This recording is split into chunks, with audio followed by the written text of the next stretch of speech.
नीति आयोग, आज हम इसके बारे में पूरी डिटेल स्टडी करने वाले हैं। क्या इसका स्ट्रक्चर है, क्या इसका ऑब्जेक्टिव्स है, क्या इसकी ब्रांचेस है और कैसे ये काम करती है ना।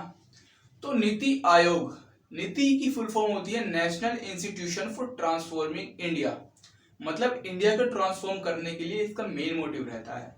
इंडिया की पहले जो है ओल्ड एज फॉर्म कैसी थी कि गरीबी है, अनएम्प्लॉयमेंट, वो तो आज भी है। और ऐसी चीज डिजिटलाइज हुआ ही नहीं था बिल्कुल भी। हम सबसे बड़े इंपोर्टर माने जाते थे, अब भी इंपोर्ट करते हैं, लेकिन बहुत सारी चीज कम हो गई हैं। ऐसी इंडिया की इमेज थी। तो इस इमेज को ट्रांसफॉर्म करना, इसको जो है न्यू इंडिया बनाना, ये इसका मोटिव रहा है। और नीति आयोग जो है, अभी हम बताएंगे किसके नाम पर जो है ये बदला गया है नाम। सबसे पहले जानते हैं क्या हुआ था जब हमारा देश आजाद नहीं हुआ था। 1944 की बात है। कब की? 1944 की बात है। इसमें जो उस समय के इंडस्ट्रियलिस्ट थे भारत के और जो बिजनेसमैन थे, वो सोच रखते थे कि हमें एक ओपन मार्केट मिले, हम पे ज्यादा टैक्स न लगाया जाए, हम उत्पादन करें और अपने प्रोडक्ट पूरी दुनिया में भी बेचें। तो ऐसे जो है वो ओपन मार्केट चाहते थे, ऐसी वो सोच रखते थे। तो वो जितने भी इंडस्ट्रियलिस्ट बिजनेसमैन थे 1944 में इकट्ठा हुए और उन्होंने एक प्रपोजल ड्राफ्ट किया जिसमें बता रखा था कि कैसे प्लान्ड इकोनॉमी होगी, कैसे ये सब पूरा प्लानिंग से होगा। उसके बाद जो है ये जो ड्राफ्ट था जब हो गया इंडिपेंडेंट के बाद, इसी ड्राफ्ट को लेकर प्लानिंग कमीशन बना दिया गया। प्लानिंग कमीशन जो है उसके पहले अध्यक्ष, आपको पता है चेयरमैन कौन रहता है? प्रधानमंत्री। तो पहले प्रधानमंत्री कौन थे हमारे? जवाहरलाल नेहरू। तो जवाहरलाल नेहरू ही इसके पहले अध्यक्ष रहे। और इसका जो पहला प्लानिंग आई है, सबसे पहले जानते हैं क्या करता, क्या ये प्लान देता है 5 साल का, 5 ईयर प्लान, FYR। ये जो पैटर्न है 5 साल का, ये किससे लिया है हमने? ये लिया है USSR से। USSR ने बताया है कि कैसे 5 ईयर प्लान देता है, ये पैटर्न है। तो ये जो 5 ईयर प्लान है, ये 1951 से 1956 में पहली बार ये दिया गया प्लानिंग कमीशन के थ्रू। तो ये जो प्लानिंग कमीशन है, ये आजादी के बाद बहुत ही इफेक्टिव हो गई। देशवासी जो है अपनी जनता देखने लग गई कि हाँ ये बहुत हमारे लिए यूजफुल हो रहा है, बहुत लाभार्थी हो रहा है, लग रहा है कि हाँ सही प्लान दे रहा है और देश को डेवलप करने के लिए अच्छा काम कर रहा है। तो बहुत इफेक्टिव हो गया, बहुत यूजफुल हो गया, बहुत समर्थन हुआ इसको।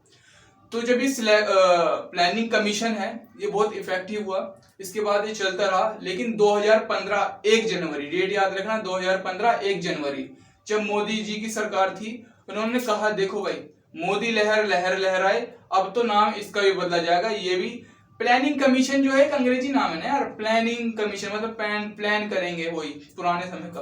उन्होंने कहा अब हम प्लान नहीं करेंगे, अब हम नीति बनाएंगे। इसका नाम रख दिया नीति आयोग। फुल फॉर्म मैंने बता दी क्या है, national institution for transforming India. 1 जनवरी 2015 में इसका नाम चेंज कर दिया। इसके बहुत सारे ऑब्जेक्टिव्स हो गए, वो डिस्कस करेंगे आगे। और जो है ये 5 ईयर प्लान देती है और नरेंद्र मोदी जी फिर नीति आयोग के बाद पहले इसके अध्यक्ष बने, क्योंकि वो प्रधानमंत्री हैं इसलिए।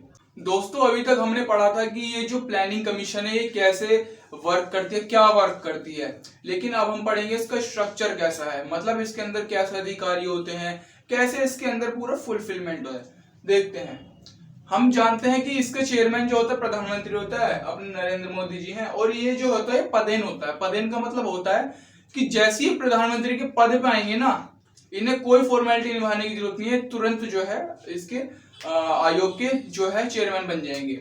दूसरा गवर्निंग काउंसिल होती है। गवर्निंग काउंसिल का मतलब होता है कि जो इस पूरे आयोग को गवर्न करेगी। उसमें क्या होता है, जितने भी स्टेट है सबके चीफ मिनिस्टर्स इसमें भाग लेते हैं, इसके मेंबर होते हैं। प्लस जितने भी लेफ्टिनेंट गवर्नर है यूनियन टेरिटरीज के, वो सब जो है इसके भी मेंबर होते हैं।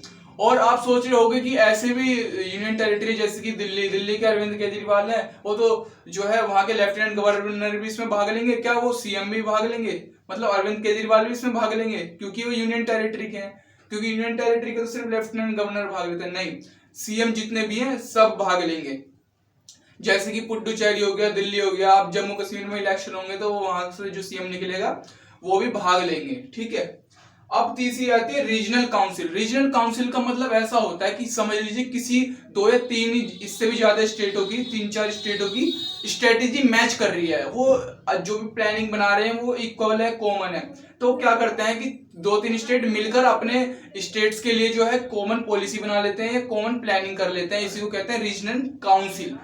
फिर आता है फुल टाइम मेंबर। अब देख लेते हैं इसके मेंबर क्या क्या है, कौन से वाइस प्रेसिडेंट जैसे कि राजीव कुमार जी हैं अपने। जो वाइस प्रेसिडेंट होता है उसकी पोस्ट की मान्यता ऐसी होती है जैसे केंद्र सरकार में कोई कैबिनेट का मंत्री। इसके बाद आते हैं 4 फुल टाइम मेंबर होते हैं। 4 फुल टाइम मेंबर जो है इसके अंदर होते हैं, और एक्स ऑफिसर मेंबर होते हैं। एक्स ऑफिसर मेंबर भी पदेन होते हैं, जैसे ये पद पे आते हैं जो है अपने ये इसके अधिकारी हो जाते हैं और इनको जो है प्राइम मिनिस्टर चुनता है। फिर 2 पार्ट टाइम मेंबर होते हैं, इनकी भी जो है उपाधि ऐसे होती है 2 पार्ट टाइम की, जैसे कि कोई राज्य मंत्री हो। और ये जो एक्स ऑफिसर होते हैं ये जो है अपने नेता ही हो सकते हैं, यानी कि कैबिनेट के कोई मंत्री हो जिनको कोई सेवा मिली हो, वही। सीईओ होता है, मतलब चीफ एग्जीक्यूटिव ऑफिसर, मतलब जो कार्यपालिका का जो अधिकारी हो। इसकी सीईओ की पोस्ट भी ऐसी होती है जैसे प्रधानमंत्री का पर्सनल सेक्रेटरी हो। फिर आता है special invited by PM, president, prime minister. Special invite किया जाता है कुछ लोगों को प्रधानमंत्री के द्वारा, वो भी इसके मेंबर होते हैं। ये सारा इसका स्ट्रक्चर है। अब देख लेते हैं चलो इनके बारे में कि ये कौन कौन है। देखते हैं कौन सा जो है अधिकारी कौन से पद पर है। जो हमारे फर्स्ट वाइस प्रेसिडेंट थे वो हमें पता है कि हमारे अरविंद पूर्ण गड़िया जी थे। जो अभी करंट वाइस प्रेसिडेंट है वो है राजीव कुमार। और जो चीफ एग्जीक्यूटिव ऑफिसर यानी कि जो देखते हैं कि कैसे कार्य हो रहा है सारा कार्यपालिका, वो है अमिताभ कांत जी। जो हमारे फुल टाइम मेंबर्स हैं वो है डॉक्टर विनोद पाल, ये जो है लोक स्वास्थ्य में जो है कार्यरत है। विजय कुमार सरिस्वत जो है फॉर्मर डीआरडीओ एडवाइजर सचिव भी रह चुके हैं। रमेश चंद्र जी। और जो हमारे एक्स ऑफिसर हैं ये हमारे राजनाथ सिंह जी। मैंने बताया ना एक्स ऑफिसर जो पदेन अधिकारी होती हैं प्रधानमंत्री के द्वारा ही ये जो है सिलेक्ट होते हैं। राजनाथ सिंह डिफेंस मिनिस्टर हैं। ये जो निर्मला सीतारमण है वित्त मंत्री हैं। और जो तीसरे हैं वो है अमित शाह, होम मिनिस्ट्री संभालते हैं। नरेंद्र सिंह तोमर जो है किसान मंत्री जो थे, अब ये सेंट्रल मिनिस्टर है, एक्स ऑफिसर है। ये सारे हमारे प्रधानमंत्री के द्वारा चुने हुए हैं। जो स्पेशल इनविटेशन दिया जाता है प्रधानमंत्री के द्वारा वो दिया गया है नितिन गडकरी को, जो कि रोड एंड ट्रांसपोर्ट मिनिस्टर है अभी, और श्री राव इंद्रजीत सिंह जी को, और पीयूष गोयल जी को। अब इसके ऑब्जेक्टिव्स देख लेते हैं फटाफट। पहला ऑब्जेक्टिव इसका यह है कि प्रमोट करना कोऑपरेटिव फेडरेशन, मतलब जो भी सेंट्रल गवर्नमेंट है और जितने भी स्टेट गवर्नमेंट है उनके बीच में अच्छे रिलेशंस होने चाहिए। ऐसा नहीं कि सेंट्रल गवर्नमेंट चाह नहीं रही है उस स्टेट को डेवलप करना है, स्टेट गवर्नमेंट चाह रही है कि सेंट्रल गवर्नमेंट से मदद मांगना, मतलब रिलेशंस अच्छे होने चाहिए, अच्छा कोऑर्डिनेशन के बीच में होना चाहिए, जब ये एक देश के लिए फायदा होगा एक्चुअली। दूसरा डेवलपमेंट होनी चाहिए एक्टिव पार्टिसिपेशन ऑफ स्टेट्स, मतलब जितने भी स्टेट्स हैं उनका अच्छे से एक्टिव पार्टिसिपेशन रहना चाहिए। ऐसा नहीं कि वो स्टेट सो रहा है, नॉर्थ के स्टेट सो रहे हैं, साउथ के स्टेट सो रहे हैं, नहीं, स्टेट जो भी दिशा है, जो भी पूरे देश के स्टेट्स हैं सारे एक्टिव रहें इन मुद्दों पे, सारे प्लानिंग करने के लिए एक्टिव रहें, जब भी जो है एक अच्छी प्लानिंग बन सकती है। तीसरा जो है बॉटम टू टॉप अप्रोच, मतलब ये नहीं है कि पहले टॉप वाला डेवलप करें, सबसे पहले हमें बॉटम को प्रायोरिटी देनी पड़ेगी। जो हमारे निचले स्तर है, जो हमारी गरीबी जो जनसंख्या है उनके लिए हमें काम करना पड़ेगा, तभी तो एक सरकार का मतलब होता है ना। चौथा कि जो रूरल लेवल है, जो कि गांव के हिस्से होते हैं, उनमें डेवलपमेंट करने के लिए प्लान बनाने होंगे, मैकेनिज्म चाहिए, मतलब एक सोच चाहिए, एक प्रपोजल चाहिए कि हाँ हम डेवलपमेंट करेंगे ऐसे एरिया में भी। पांचवी चीज की डेवलप करे बैकवर्ड डिप्रिव्ड सेक्शंस को, जो ऐसे होते हैं ना सोसाइटी में कि ऐसा ये वाला सेक्शन तो बहुत ही पीछे चला गया, जैसे कि एससी एसटी ये सब मैं बोल नहीं रहा हूँ, लेकिन जो ऐसे सेक्शंस को बहुत सारे हैं कि इस एरिया में ये सेक्शन इतना पीछे है, सिर्फ इस एरिया में झुग्गी झोपड़ी है, या इस एरिया में सिर्फ ऐसे सेक्शन है जो कभी जिसने कभी जो है अच्छी सैलरी कभी पाई ही नहीं है, जिसने कभी ये भी नहीं देखा कि अच्छा पानी क्या होता है, अच्छा खाना क्या होता है। ऐसे सेक्शंस को जो है हम अच्छे से डेवलप करें, उनके बारे में सोचें। छठा इसका एम है सस्टेनेबल डेवलपमेंट गोल्स को अचीव करना। जो सस्टेनेबल डेवलपमेंट गोल्स की दुनिया बात करती है उसी की जिम्मेवारी हमने नीति आयोग को दे रखी है। नीति आयोग जो है ना अचीव करने के लिए बहुत कुछ करता रहता है। क्या होता है मतलब यही ना कि कोयला को बचाना है, ऐसी सोर्स जो वाटर वगैरह इन सबको रिन्यूएबल बनाना है ना, ऐसी जैसे कि पोल्यूशन कम करना है हमें। सस्टेनेबल का मतलब यही होता है कि जो चीज हम यूज कर रहे हैं उन्हें हमें आगे वाली पीढ़ी के बचाने के लिए, आगे वाली पीढ़ियों के लिए भी ऐसे छोड़ के जाना है। सातवां इसका एम है, इसका ऑब्जेक्टिव है कि इनोवेशन और नॉलेज को प्रमोट करना। ये वाला मेरे को बहुत बढ़िया लगा, क्योंकि इससे बाकी सब हो सकते हैं। अगर ये डेवलप हो गया, ये इनोवेशन आ गई अच्छे से, तो हमारा जो इंडेक्स इंडिया का सबसे पीछे चलता है अभी, तो बहुत अच्छा हो जाएगा। अभी 2019 और 2020 में इनोवेशन इंडेक्स निकाला था, तो कौन आगे रहा था? सबसे आगे रहा था अपना कर्नाटक। दोस्तों, अब हम इस आयोग के प्रिंसिपल्स यानी कि सिद्धांत देखने जा रहे हैं। हमने पिछले में देख लिया था इसके ऑब्जेक्टिव्स, इसके उद्देश्य और सिद्धांत में ज्यादा कुछ फर्क नहीं होता। जो हमारे प्रिंसिपल्स होते हैं, वो जो हमारे सिद्धांत होते हैं, वो आगे जाके हमारे ऑब्जेक्टिव्स बन जाते हैं। इसका सिद्धांत है पहला, अंत्योदय। अंत्योदय का मतलब लास्ट तक विकास हो, लास्ट आदमी तक विकास हो। आपने वो राम की कहानी पढ़ी थी ना, वन की भीलनी से मिलने जाते हैं। यही एक अच्छी गवर्नेंस है कि एक लीडर जो है लास्ट, एक मतलब वन के लास्ट व्यक्ति तक वो जाए, मतलब समाज के लास्ट व्यक्ति तक उसकी अगर लीडरशिप गवर्नेंस जा रही है तो वो बहुत अच्छा है। यही इसका पहला सिद्धांत है। दूसरा, गवर्नेंस, अच्छी गवर्नेंस हो, कोई करप्शन ना हो, अच्छी मतलब बिल्कुल। तीसरा, इंक्लूसिवनेस। इंक्लूसिवनेस का मतलब ये होता है कि जो भी सोसाइटी है उसका कोई एक सेक्शन ही आगे ना बढ़े, सारे सेक्शन आगे बढ़े।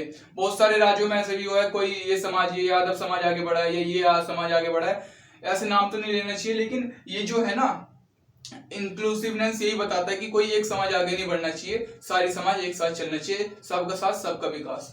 चौथी चीज की गांव का डेवलपमेंट होना चाहिए। बहुत ज्यादा ये सिद्धांत बताया गया है नीति आयोग में, गांव का डेवलपमेंट, रूरल डेवलपमेंट। पांचवा, डेमोग्राफिक डिविडेंड पे फोकस किया गया है, मतलब जो भी हमारी संख्या है वो किस टाइप की, जैसे कि युवा ज्यादा है हमारे में, उसमें ध्यान देना, उसमें देखना कि ये गलत मार्ग पे तो नहीं जा रहे हैं।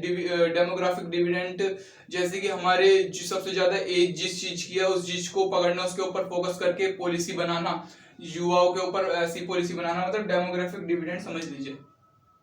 छठा, पीपल्स, यानी कि पीपल्स का जो है समर्थन चाहिए। ऐसा नहीं कि हम काम करे जा रहे हैं और जो हमारे लोग हैं वो उस काम को पसंद ही नहीं कर रहे, नहीं, जो हमारे लोग हैं, जो हमारी संख्या है, उनका भी समर्थन होना चाहिए। सातवां, सस्टेनेबिलिटी। मैंने बताया जो आज है वो हमें अपनी पीढ़ी को भी देना है। आपके लिए एक क्वेश्चन, बताइए कि ये जो नीति आयोग है इसका हेडक्वार्टर कहां पर है? ब्रांच, नीति आयोग की शाखाएं, जैसे एक बड़ा पेड़ होता है उसकी शाखाएं से ही वो बड़ा होता है, जितनी उसकी शाखाएं होती हैं उसी को वो बड़े करते हुए ले जाती हैं। इसकी भी ऐसी शाखाएं हैं। इन सारी शाखाओं को मिलाकर ही एक पूरी नीति आयोग बना हुआ है। अब देखते हैं कौन सी शाखाएं हैं। जैसे कि एक घर में काम मिला होता है अलग अलग व्यक्ति को, जैसे कि पापा को कमा के लाने हैं पैसे, मम्मी को घर का काम संभालना है, खाना बनाना है, बेटे को मम्मी का हाथ बटाना है, पढ़ाई भी करनी है, सारे काम बटे होते हैं। ऐसे ही इनके काम बटे हुए हैं। रिसर्च ब्रांच पहली होती है, दूसरी होती है टीम इंडिया ब्रांच, पहली वाली रिसर्च करती है, दूसरी टीम है पूरी। तीसरी, नॉलेज एंड इनोवेशन, यानी कि नॉलेज एंड इनोवेशन पर बहुत फोकस करते हैं, इसे थिंक टैंक ब्रांच भी कहा जाता है। यही सारी ब्रांच जो है अपनी प्लानिंग्स बनाती है और गवर्नमेंट के सामने रखती है इम्प्लीमेंटेशन के लिए। अटल जी कहते थे, छोटे मन से कोई बड़ा नहीं होता और टूटे मन से कोई खड़ा नहीं होता। हमें भी पूरे मन से पढ़ाई करनी है और खुद जानना भी है, दूसरों को बताना भी है। I hope you like this content. Thank you so much.